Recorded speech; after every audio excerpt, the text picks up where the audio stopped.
elemen kunci manajemen SDI yang wajib kamu tahu.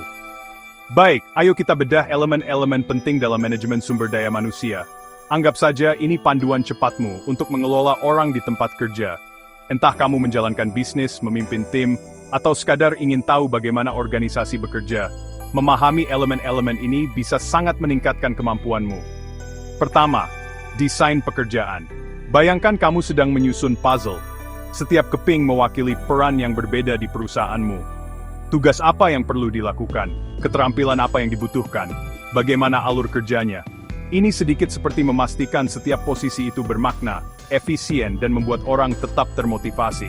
Ketika desain pekerjaan dilakukan dengan benar, karyawan tahu persis apa yang diharapkan dari mereka, dan mereka siap untuk sukses.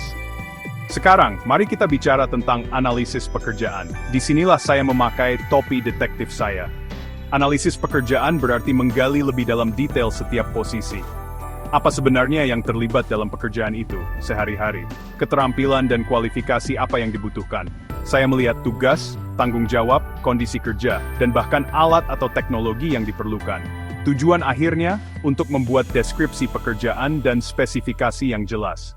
Lanjut, mari kita bahas permintaan sumber daya manusia.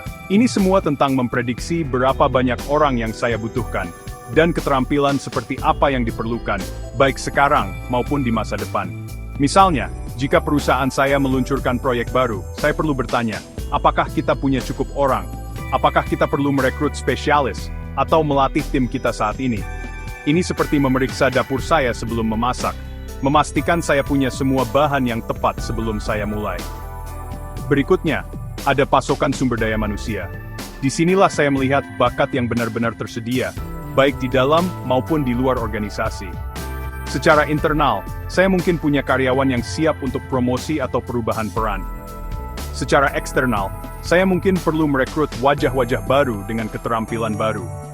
Tujuannya adalah menyeimbangkan apa yang saya butuhkan dengan apa yang saya miliki, dan membuat keputusan cerdas tentang perekrutan, pelatihan, atau pemindahan orang. Jadi untuk merangkum semuanya, desain pekerjaan membantu membangun fondasi, apa yang perlu dilakukan, dan bagaimana. Analisis pekerjaan menggali detail, mendefinisikan peran, dan persyaratan. Perencanaan permintaan bertanya, berapa banyak orang yang saya butuhkan, dan apa yang harus bisa mereka lakukan. Analisis pasokan memeriksa, bakat apa yang sudah saya miliki, dan di mana saya bisa menemukan lebih banyak. Menguasai elemen-elemen ini, berarti saya bisa membangun tim yang kuat, meningkatkan produktivitas, dan membantu setiap orang mencapai potensi mereka. Manajemen sumber daya manusia bukan hanya urusan administrasi. Ini adalah seni menempatkan orang yang tepat, di tempat yang tepat, pada waktu yang tepat. Dan jujur saja, itulah yang membuat organisasi benar-benar berkembang.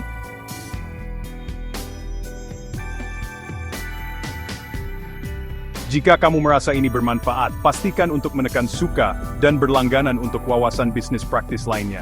Terima kasih sudah menonton, dan sampai jumpa di video berikutnya. Desain pekerjaan, fondasi tugas dan alur. Analisis pekerjaan, detail peran dan persyaratan. Permintaan, berapa dan kemampuan apa yang dibutuhkan. Pasokan, siapa yang tersedia di dalam luar organisasi. Keputusan, rekrut, latih atau pindahkan. Hasilnya, tim kuat dan produktif.